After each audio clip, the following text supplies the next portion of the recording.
Assalamualaikum warahmatullahi wabarakatuh. Selamat pagi, selamat bertemu dengan saya dalam perencanaan pembelajaran ilmu komputer. Perkenalkan, nama saya Nusuki Syariati Fatimah. Kalian bisa memanggil saya Ibu Nuki. Kemudian pada pertemuan kali ini kita akan membahas mengenai model, metode, strategi, dan pendekatan pembelajaran. Nah, pertama-tama dalam perencanaan pembelajaran ini kita akan membahas mengenai perencanaan pembelajaran untuk sekolah menengah yang akan mengacu pada Permendikbud nomor 103 tahun 2014. Nah, menurut Permendikbud nomor 103 tahun 2014, pembelajaran merupakan proses interaksi antara peserta didik dengan pendidik dan sumber belajar pada suatu lingkungan belajar. Pembelajaran ini dilaksanakan berbasis aktivitas dengan karakteristik yang pertama adalah interaktif dan inspiratif, yang kedua menyenangkan, menantang, dan memotivasi peserta didik untuk berpartisipasi aktif, yang ketiga kontekstual dan kolaboratif, keempat, memberikan ruang yang cukup bagi prakarsa, kreativitas, dan kemandirian peserta didik. Kemudian yang terakhir, yang kelima, yaitu sesuai dengan bakat, minat, kemampuan, dan perkembangan fisik serta psikologis peserta didik. Nah, untuk penerapan model, metode, strategi, dan pendekatan pembelajaran harus mengacu kepada karakteristik tersebut. Sekarang mari kita bahas mengenai pengertian masing-masing model, metode, strategi, dan pendekatan pembelajaran tersebut. Yang pertama, model pembelajaran merupakan susunan konseptual yang dipakai sebagai panduan dalam implementasi pembelajaran yang dibuat dengan terstruktur agar tujuan pembelajaran bisa tercapai.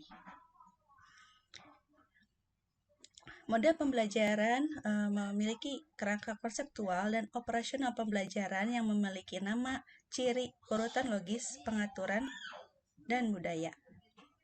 Kemudian yang kedua, yaitu metode pembelajaran merupakan cara atau teknik yang digunakan oleh pendidik untuk menangani suatu kegiatan pembelajaran yang mencakup antara lain misalnya penceramah, tanya jawab, maupun diskusi.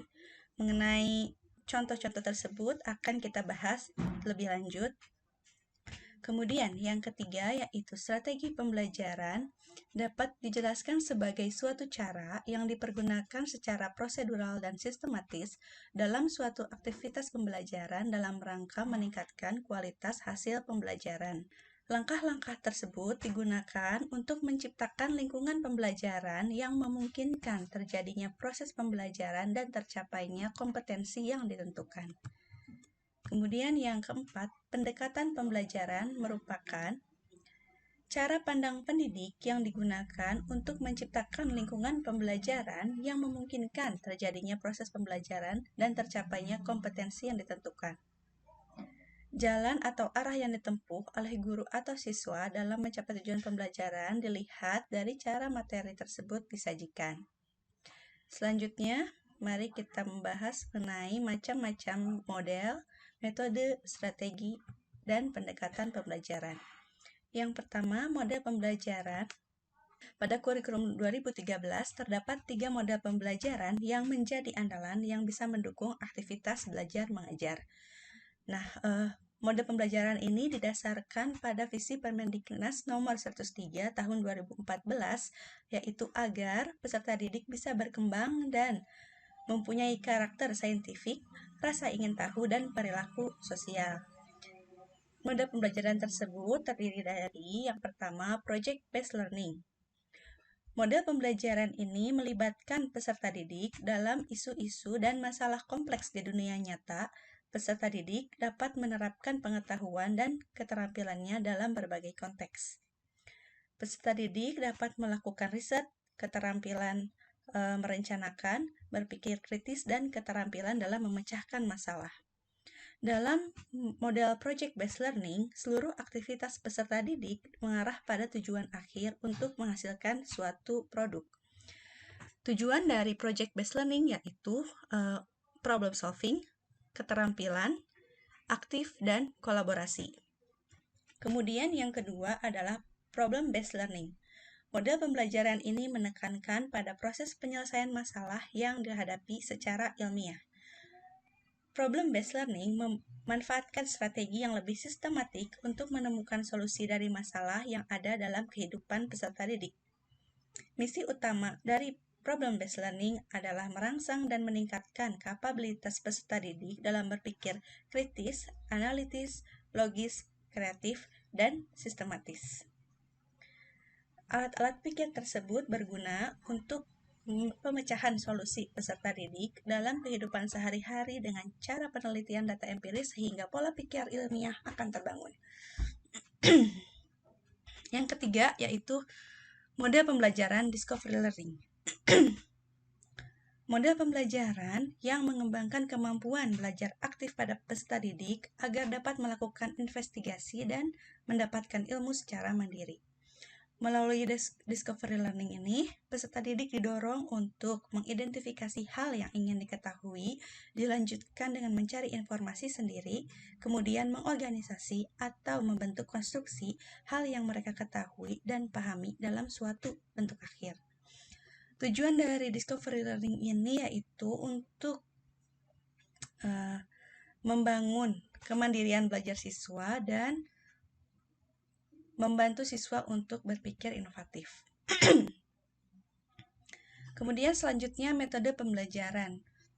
Metode pembelajaran beberapa macamnya adalah yang pertama diskusi. Metode yang mengarahkan pembelajaran untuk berpusat pada siswa. Metode diskusi ini dilakukan agar peserta didik aktif dan memperoleh pengetahuan berdasarkan hasil temuannya sendiri. Kegiatan dalam diskusi itu dapat berupa bertukar informasi, pendapat, maupun pengalaman. Kemudian yang kedua, metode praktik. Metode ini biasanya dilakukan untuk mengembangkan kemampuan berdasarkan pengetahuan atau keterampilan yang telah dimiliki oleh peserta didik. Kemudian yang ketiga, metode demonstrasi. Dalam metode demonstrasi dilakukan untuk memperjelas penyampaian materi dengan menggunakan alat peraga berupa media pembelajaran baik secara langsung maupun tidak langsung. Poin yang ketiga yaitu strategi pembelajaran. Ada 3 macam di sini, yaitu yang pertama exposition discovery. Exposition merupakan strategi pembelajaran langsung dengan menyajikan materi pembelajaran dan peserta didik diharapkan menguasai secara penuh. Strategi ini menjadikan guru sebagai pusat pembelajaran. Kemudian, discovery merupakan strategi pembelajaran yang memfasilitasi peserta didik untuk mencari dan menemukan materi sendiri melalui berbagai aktivitas. Guru berperan sebagai fasilitator yang membimbing peserta didik. Strategi pembelajaran grup individual. Strategi pembelajaran grup merupakan strategi pembelajaran dengan melakukan aktivitas pembelajaran secara berkelompok. Peserta didik dituntut memiliki kemampuan yang baik dalam berkomunikasi dan keterampilan dalam berkelompok. Individual merupakan strategi pembelajaran dengan melakukan aktivitas pembelajaran yang dilakukan secara mandiri, sehingga keberhasilan pembelajaran sangat ditentukan oleh kemampuan individu peserta didik yang bersangkutan. Strategi induktif-deduktif. Strategi induktif materi disajikan dari yang konkret kemudian ke materi yang abstrak atau dari hal khusus ke hal yang umum. Sementara pada strategi deduktif, materi disajikan dari hal-hal yang abstrak ke yang lebih konkret atau dari yang umum ke yang khusus. Nah, yang keempat, pendekatan pembelajaran ada 2. Yang pertama, student-centered, sistem pembelajaran yang banyak melibatkan peserta didik untuk berpartisipasi aktif dalam pembelajaran. Pendekatan ini menjadikan guru berperan sebagai fasilitator, pembimbing, dan atau pemimpin.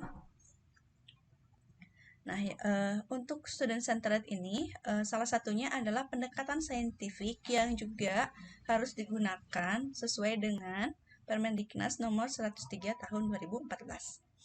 Kemudian pendekatan teacher-centered, yaitu pendekatan pembelajaran yang hampir digunakan pada semua kegiatan pembelajaran konvensional yang dikendalikan oleh guru. Guru mengkomunikasikan pengetahuannya kepada peserta didik melalui metode ceramah tatap muka. Contohnya yaitu direct instruction. Jadi guru langsung menyampaikan materi pada siswa di depan kelas melalui metode ceramah. Nah, mari kita bahas selanjutnya mengenai pendekatan pembelajaran saintifik. Pendekatan pembelajaran dalam kurikulum 2013 sebagaimana diatur dalam Permendiknas nomor 103 tahun 2014 menggunakan pendekatan saintifik atau pendekatan berbasis proses keilmuan. Pendekatan saintifik merupakan pengorganisasian pengalaman belajar dengan urutan logis yang juga bisa disebut 5M. Terdiri dari mengamati, yaitu proses mengamati kejadian sekitar untuk menemukan masalah yang akan diinvestigasi oleh peserta didik. Kedua, menanya, membuat berbagai pertanyaan yang belum dipahami sesuai dengan masalah yang sudah diinvestigasi. Kemudian yang ketiga, mengumpulkan informasi, yaitu pengumpulan informasi bisa dilakukan dengan mencermati, wawancara, browsing, eksperimen, atau membaca. Kemudian langkah yang keempat adalah menalar atau mengasosiasi. Peserta didik dapat memanfaatkan informasi yang telah dikumpulkan untuk menyelesaikan masalah. Yang kelima, mengkomunikasikan. Peserta didik dapat menyampaikan hasil dari kesimpulan yang diperoleh baik secara individu maupun kelompok. Baiklah, sekian pemaparan awal untuk materi model, metode, strategi, dan pendekatan pembelajaran. Untuk selanjutnya, kita dapat berdiskusi melalui fitur spot. Silahkan kalian akses setelah menonton video ini. Dan untuk pembelajaran berikutnya, kita akan membuat sebuah RPP atau Rencana Pelaksanaan Pembelajaran. Dalam membuat rencana pelaksanaan pembelajaran, ada beberapa kompetensi yang perlu dimiliki oleh guru dalam melakukan proses pembelajaran. Nah, untuk selanjutnya, kalian dapat mempelajari mengenai TPEC Framework atau Technological Pedagogical Content Knowledge, suatu kerangka kerja atau teori yang harus dimiliki oleh guru dalam melakukan proses pembelajaran. Oke, sekian materi dari saya. Selamat bertemu kembali. Assalamualaikum warahmatullahi wabarakatuh.